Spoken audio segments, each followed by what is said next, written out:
"You can punish the person who speaks the truth," Naomi Carter said, her voice steady enough to cut through the noise of the dinner rush. "But that won't change what actually happened." The words landed harder than anyone expected.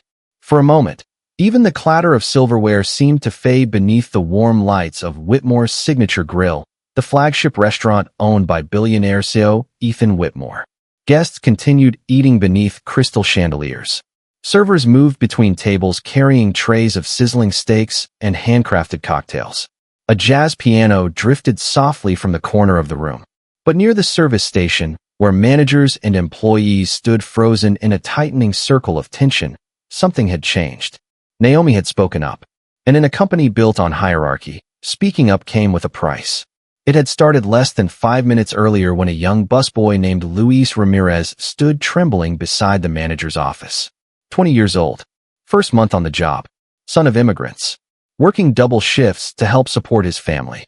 A shattered wine glass and a ruined designer jacket had somehow become his fault, at least according to assistant manager Rick Dalton. He ignored instructions, Rick announced loudly enough for nearby employees to hear. "The customer wants accountability. Somebody has to take responsibility." Luis opened his mouth, then closed it again.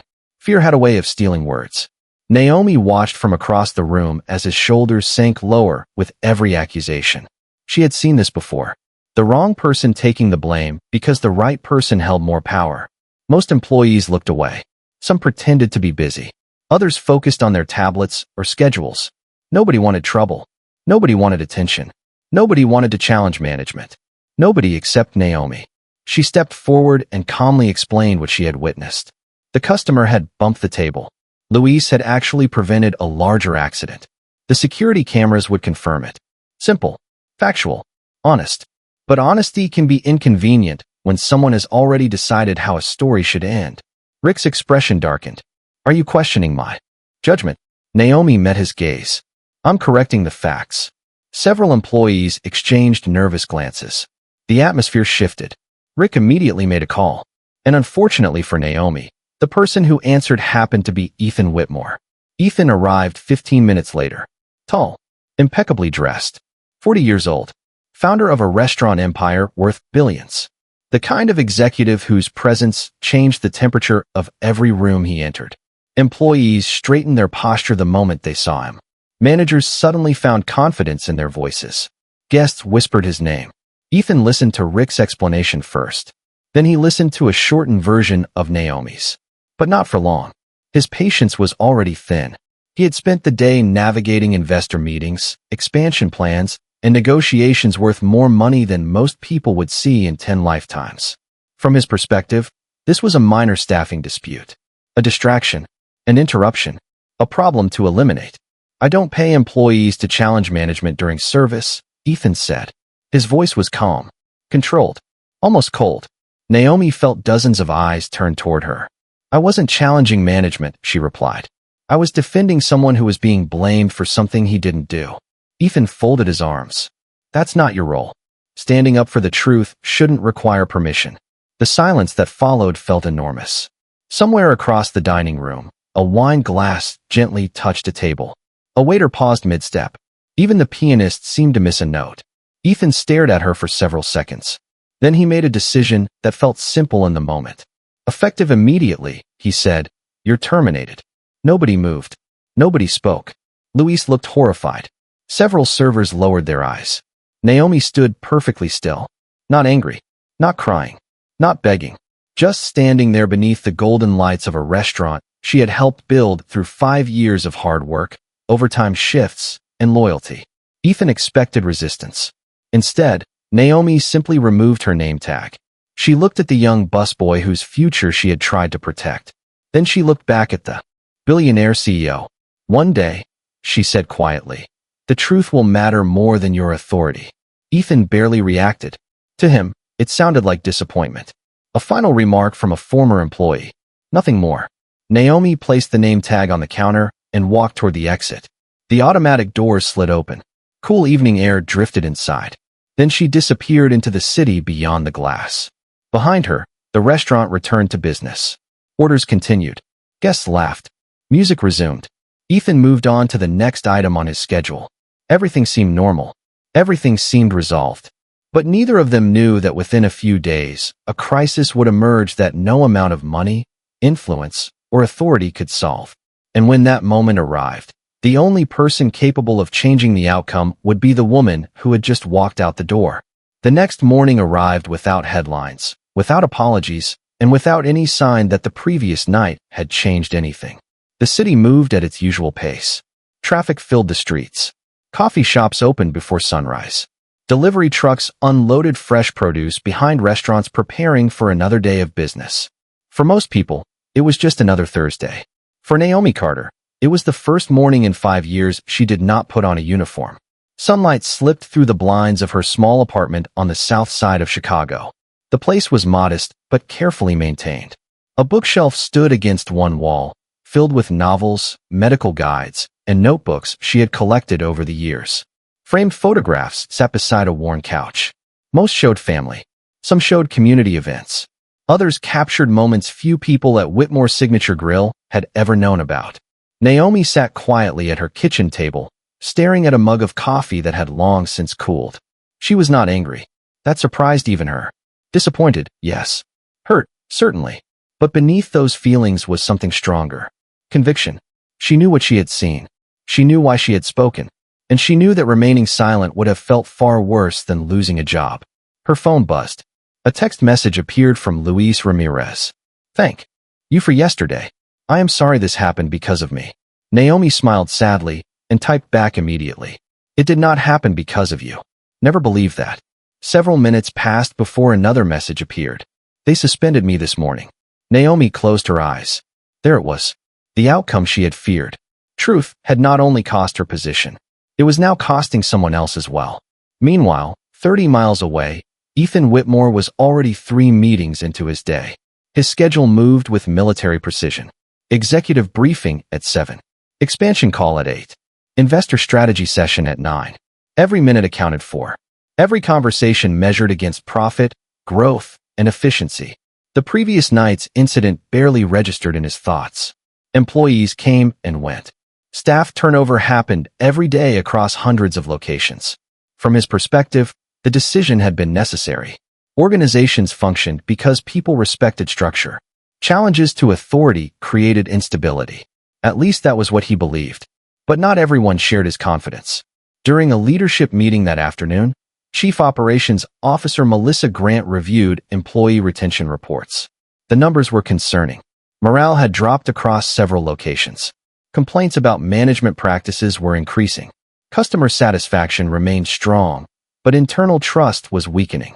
Melissa paused before turning a page. There is another issue, she said carefully. Ethan glanced up from his tablet. What issue?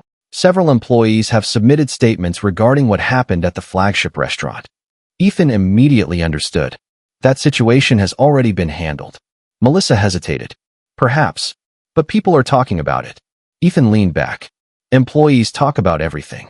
Not like this. For a brief moment, uncertainty entered the room. Not because anyone challenged Ethan directly. Nobody did. But executives exchanged subtle glances. The kind people make when they sense a problem growing beneath the surface. Ethan noticed. He simply chose to ignore it. Across town, Naomi spent the afternoon doing something unexpected. She volunteered. Every Thursday, she helped at a neighborhood community center where seniors gathered for wellness programs and free health screenings. She had started years earlier after her mother passed away. The work never paid much. Sometimes it paid nothing at all. But Naomi had never measured value by a paycheck alone. Inside the center, she moved between tables helping organize supplies. Blood pressure monitors. Emergency contact forms. Bottled water. Folding chairs. Ordinary things. Important things. The kind of work that rarely attracted attention. An elderly man waved her over. You look like somebody carrying a heavy day, he said gently. Naomi laughed. Is it that obvious? Only to people who have carried a few themselves. The old man smiled. Whatever happened, do not let it change who you are. Naomi nodded politely, but his words lingered long after he walked away. That evening, as the sun dipped behind the skyline, another meeting was ending inside Whitmore corporate headquarters. Ethan stood beside a floor-to-ceiling window overlooking downtown Chicago. The city lights flickered to life beneath him. His phone vibrated. A message from his executive assistant appeared on the screen. Confirmation received. International delegation arrives Monday. Final signing ceremony scheduled for 7 o'clock. Ethan allowed himself a rare smile. The agreement had been nearly 18 months in development. Hundreds of millions of dollars were at stake. Expansion into international markets. New partnerships. Industry recognition. It would easily become the most important deal of the year. Everything was finally coming together. He had no reason to suspect that within days, the success he was celebrating would collide with a crisis nobody inside his company was prepared to handle. And far from the glass towers and boardrooms where decisions were made, the one person who could eventually change the outcome was spending her evening stacking chairs in a community center, completely unaware that her story with Ethan Whitmore was far from over. Monday arrived dressed like a celebration. The skyline shimmered beneath a cloudless spring sky. Downtown Chicago buzzed with energy as executives, investors, journalists, and international guests flowed toward the Grand Meridian Hotel, a luxury property overlooking the Chicago River. Inside the ballroom, every detail reflected precision. Crystal chandeliers cast warm light across polished marble floors. Fresh white orchids lined the stage. Large digital displays showcased expansion plans, projected revenue growth, and photographs of future restaurant locations stretching across North America, Europe, and Asia. For Ethan Whitmore, this was more than another business event. It was the culmination of 18 months of negotiations, setbacks, and relentless work. The international partnership scheduled to be signed that evening would open doors his competitors had spent years trying to unlock. By 7 o'clock, nearly every influential figure connected to the hospitality industry had arrived. Conversations drifted through the ballroom like music. Investors discussed growth projections. Reporters prepared questions. Executives exchanged confident smiles. At the center of it all stood Ethan, moving effortlessly from one conversation to another. He looked exactly like the leader everyone expected him to be. Calm, focused, successful. His executive assistant approached carrying a tablet. "The delegation from Singapore just arrived," she said. "Excellent," Ethan replied. "Everything on schedule." "Perfectly." Ethan nodded. Perfect was a word he appreciated. Perfect meant predictable. Perfect meant controlled. Perfect meant success. Across the room, the members of the international delegation entered through the main doors. Leading them was Victor Tan, founder and chairman of one of Asia's fastest-growing hospitality investment firms.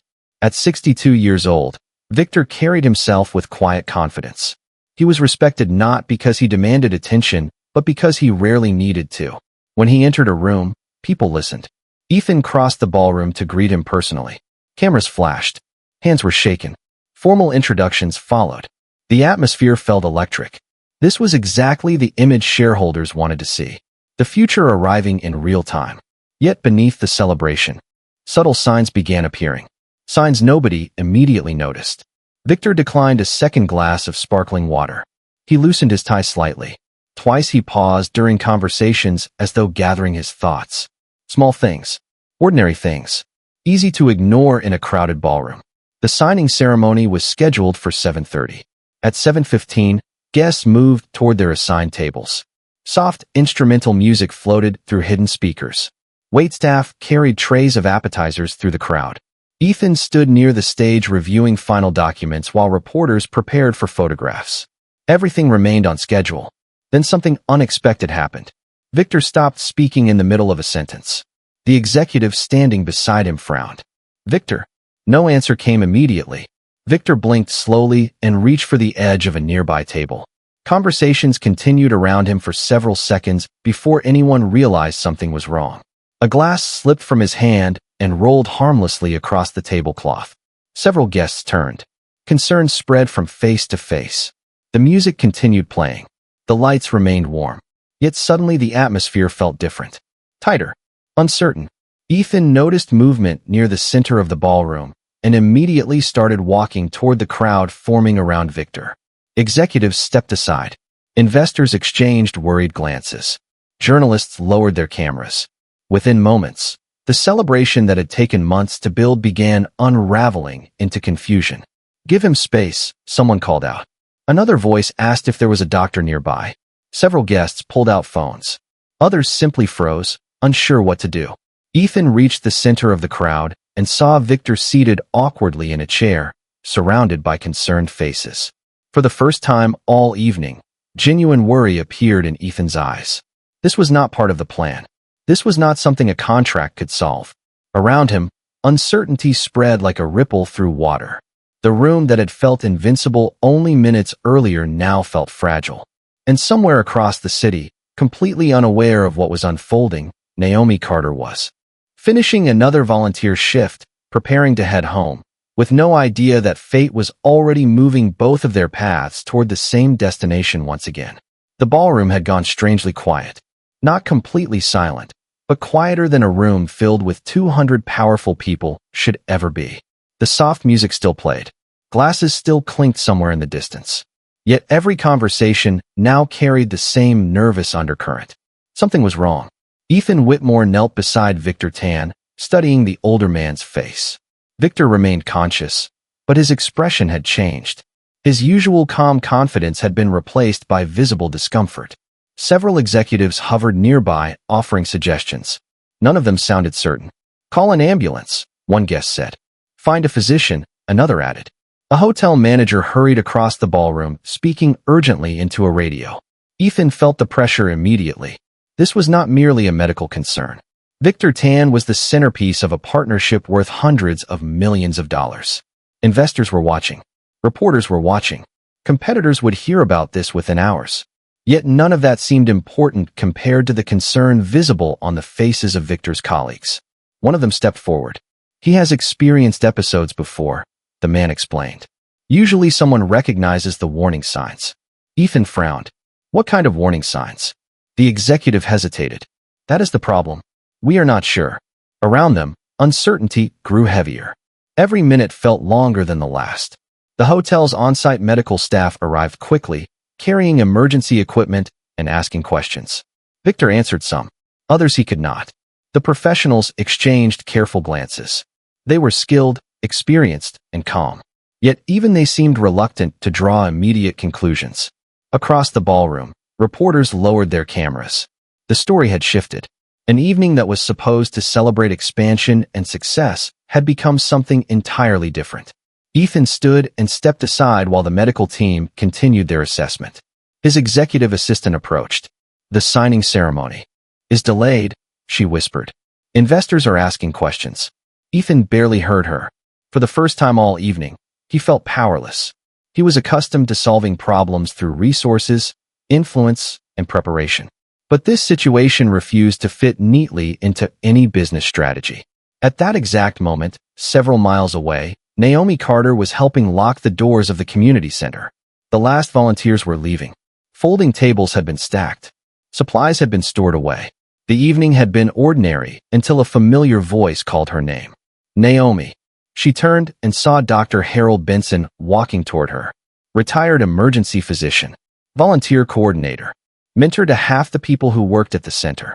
Naomi smiled. "You are still here? I could ask you the same question." He laughed softly before noticing her expression. "Something on your mind?" Naomi shrugged. "Just thinking." Dr. Benson studied her for a moment. "You are thinking about what happened at your job." Naomi looked away. The old physician nodded. "You know, some people spend their entire lives avoiding difficult truths because speaking them comes with consequences. And some people lose their jobs because of them. That too." He smiled kindly. "But character is expensive. That is why so few people can afford it." Naomi laughed despite herself. Before she could answer, another volunteer rushed through the hallway carrying a phone. "Dr. Benson," the woman called. "There is an emergency request." The physician accepted the phone and listened carefully. His expression changed almost immediately. Serious, focused, familiar. The look of someone returning to old instincts. "Where?" he asked. A pause followed. Then another question. Finally, he ended the call. Naomi noticed the concern in his eyes. "What happened?" Dr. Benson slipped the phone into his pocket. "Grand Meridian Hotel." Naomi recognized the name instantly. Everyone in Chicago did. "A guest needs assistance?" she asked. "Potentially." He glanced toward the parking lot. Their medical team requested additional consultation from anyone available with relevant experience. Naomi nodded politely, expecting the conversation to end there.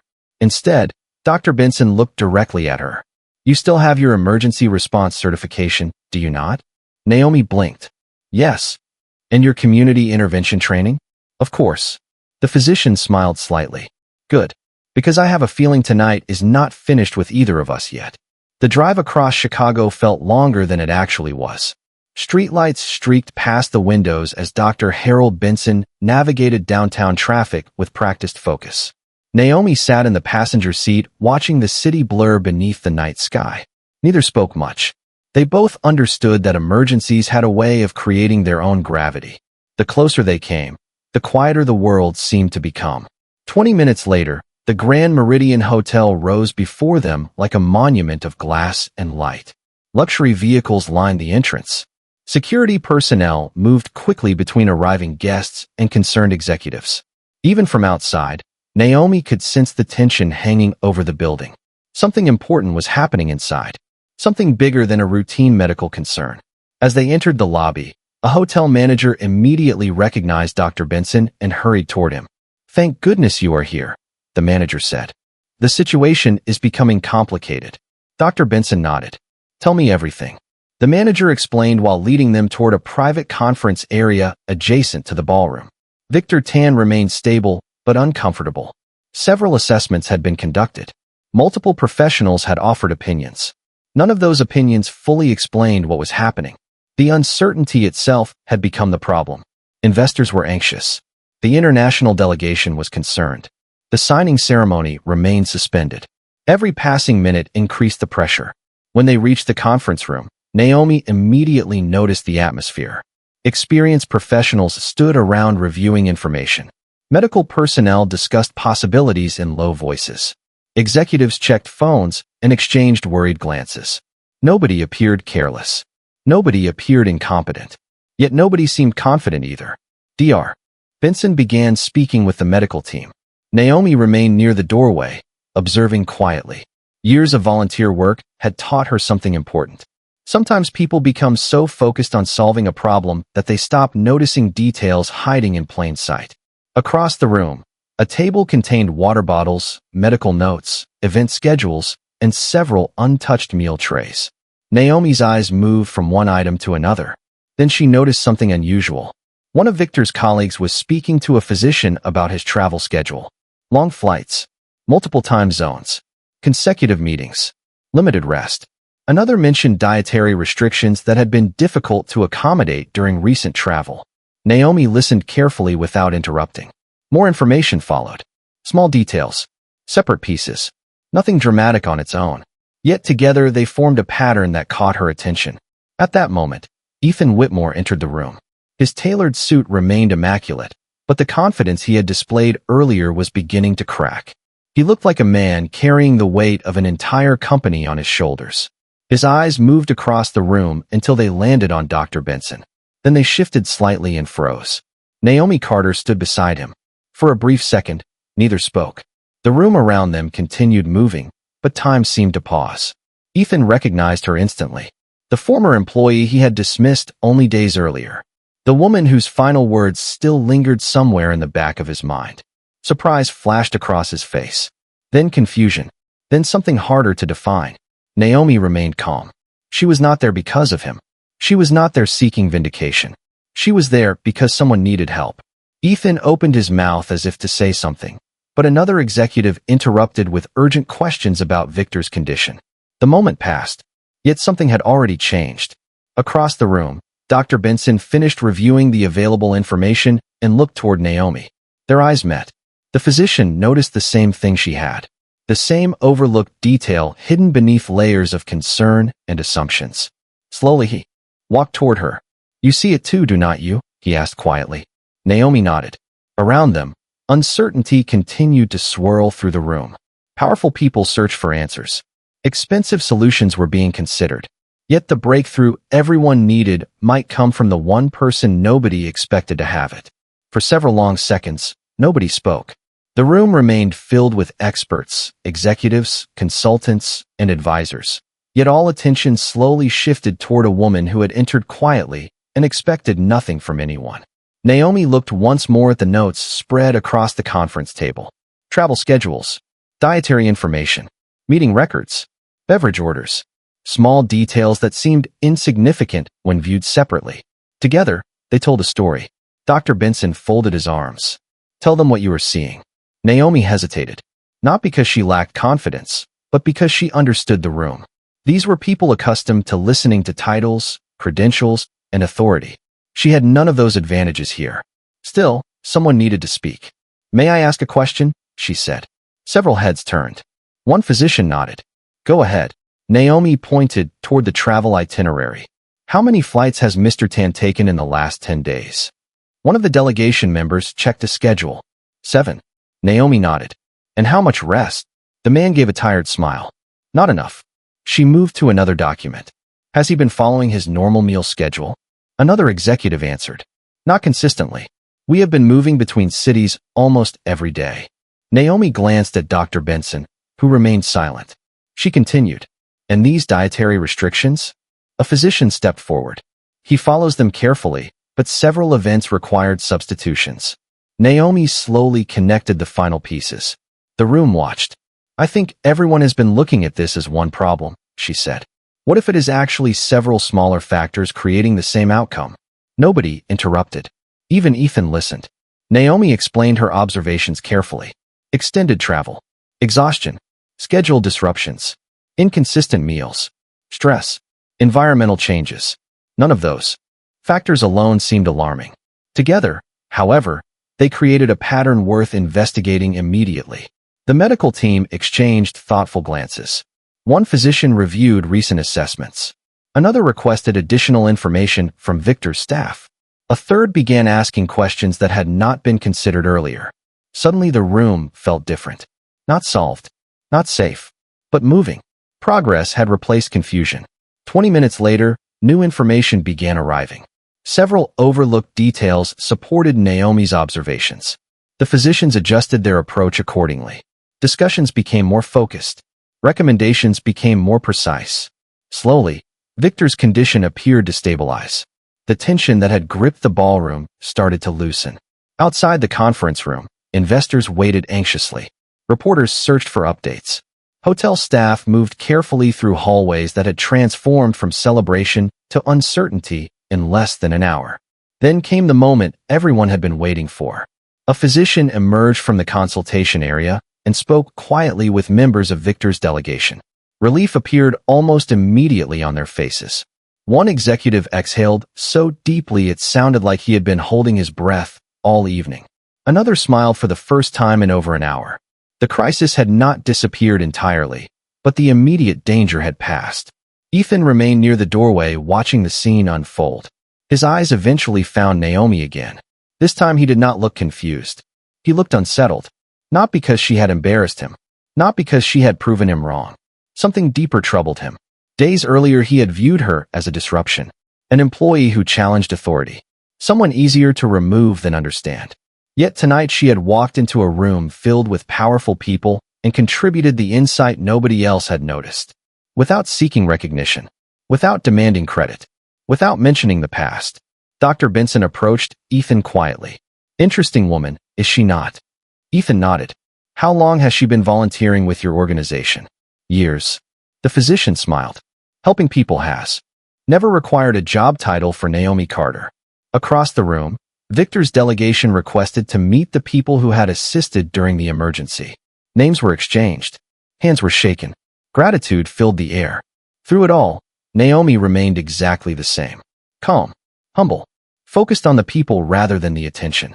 And for the first time since she had walked out of Whitmore's signature grill, Ethan Whitmore began to wonder whether the most costly mistake of his career had nothing to do with money at all.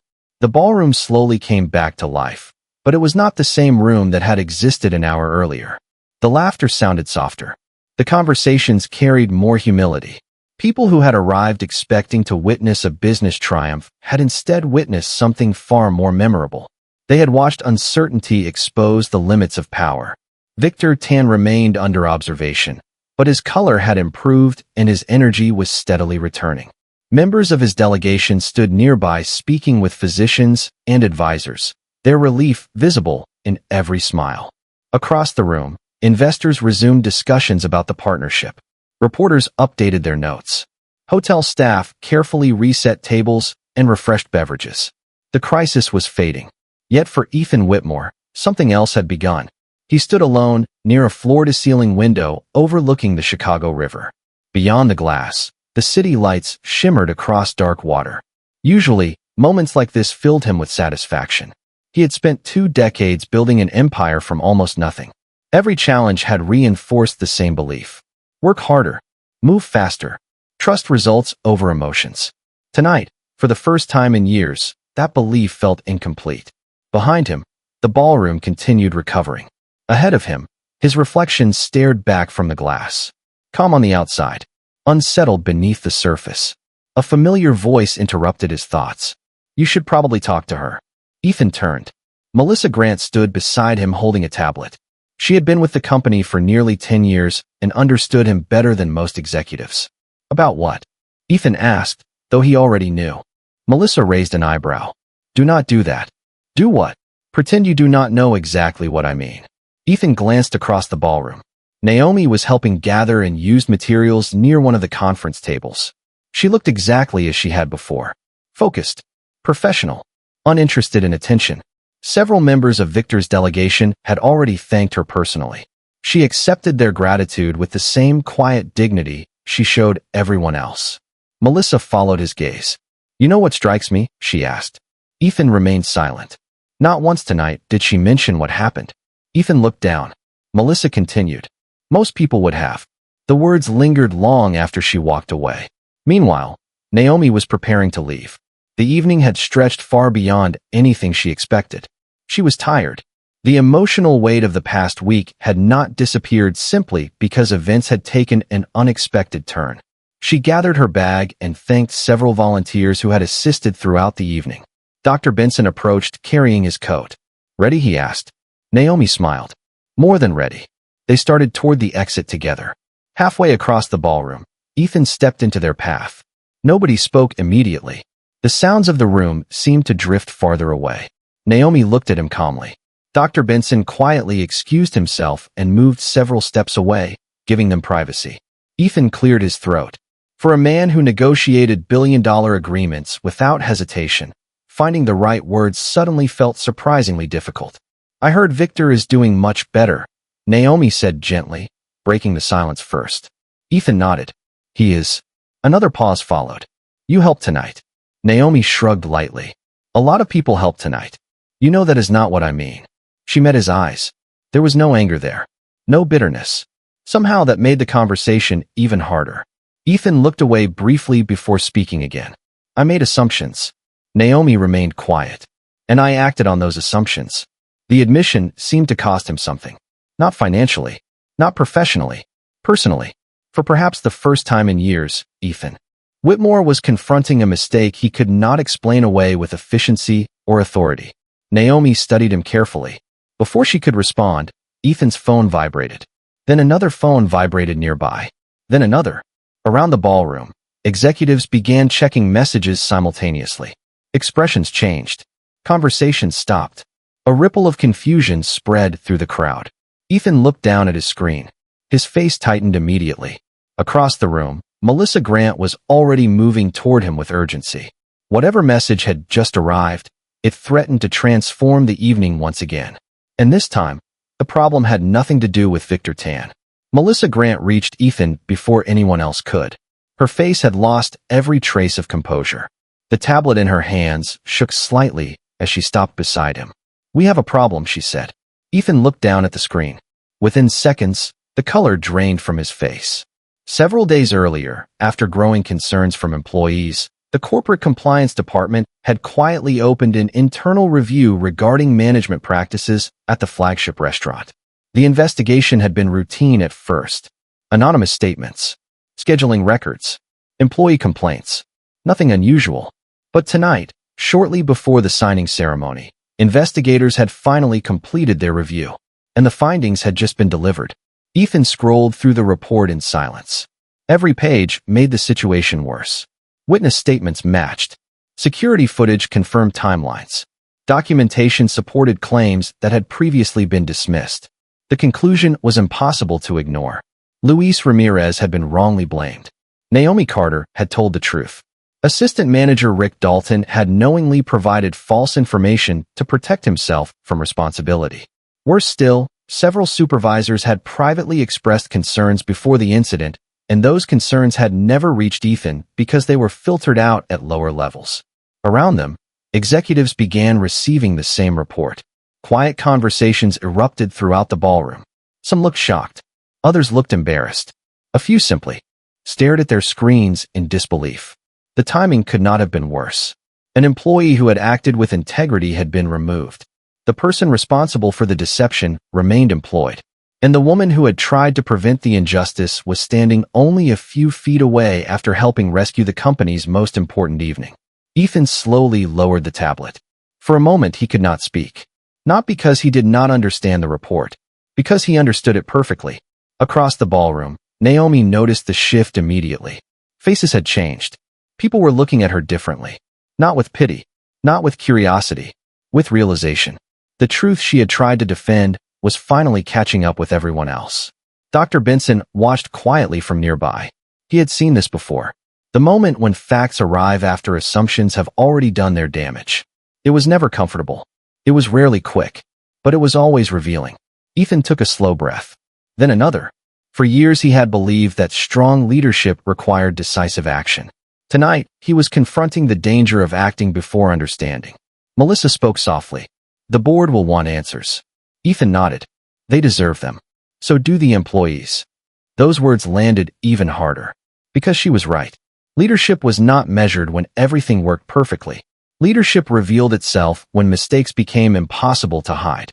Across the room, Victor Tan's delegation had also received updates. One executive approached Ethan.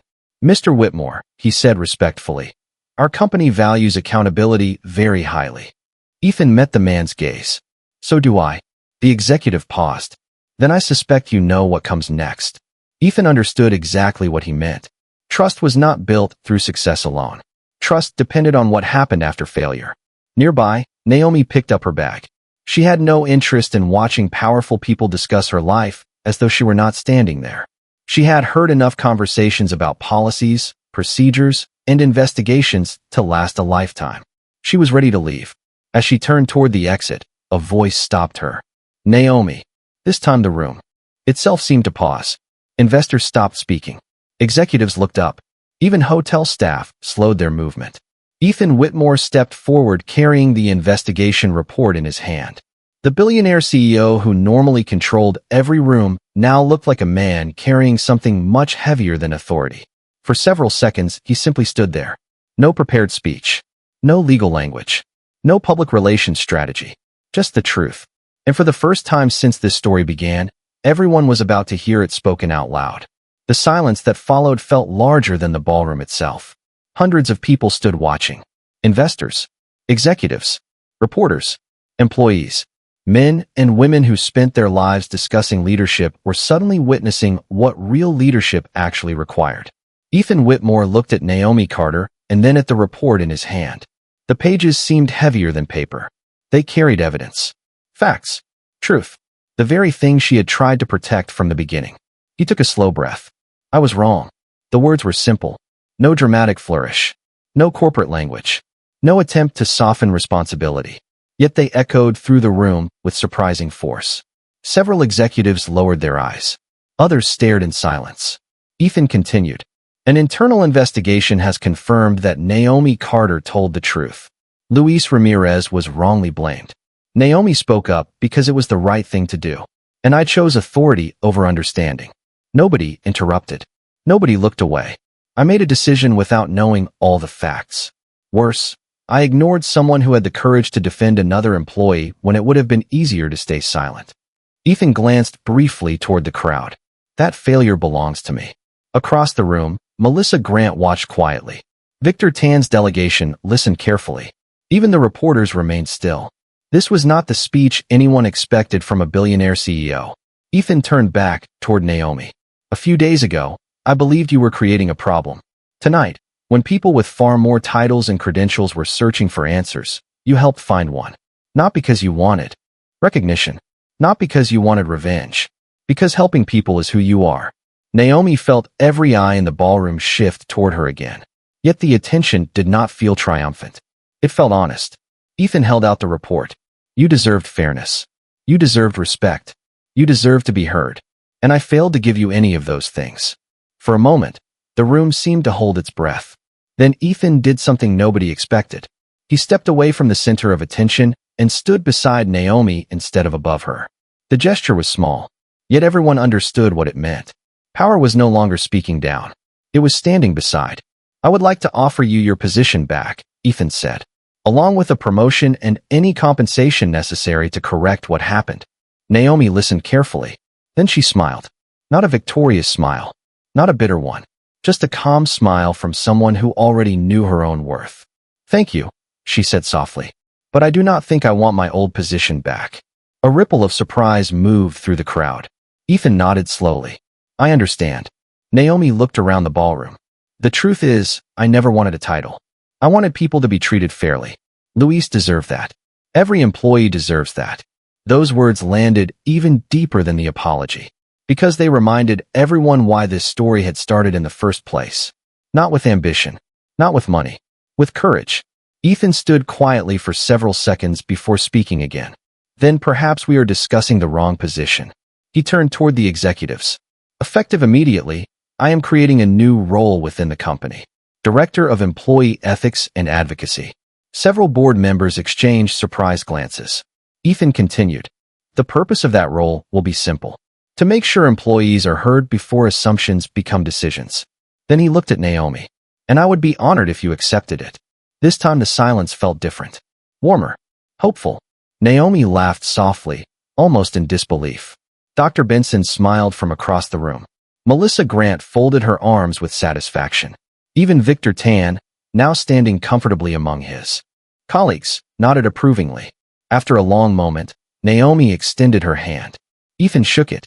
Applause began somewhere near the back of the ballroom. Then another round joined. Then another. Soon the entire room was standing. Not because a deal had been signed. Not because money had changed hands. Because character had finally been recognized. Later that night, long after the reporters left and the guests returned home, the partnership agreement was completed. Investors celebrated. Executives congratulated one another. Yet the story most people remembered had nothing to do with business. They remembered a woman who spoke when silence was safer. They remembered a leader who learned that authority without humility can become blindness. And they remembered a simple truth that no contract could ever measure. He had the power to remove her from the room. She had the courage to save what mattered inside it. And in the end, courage won.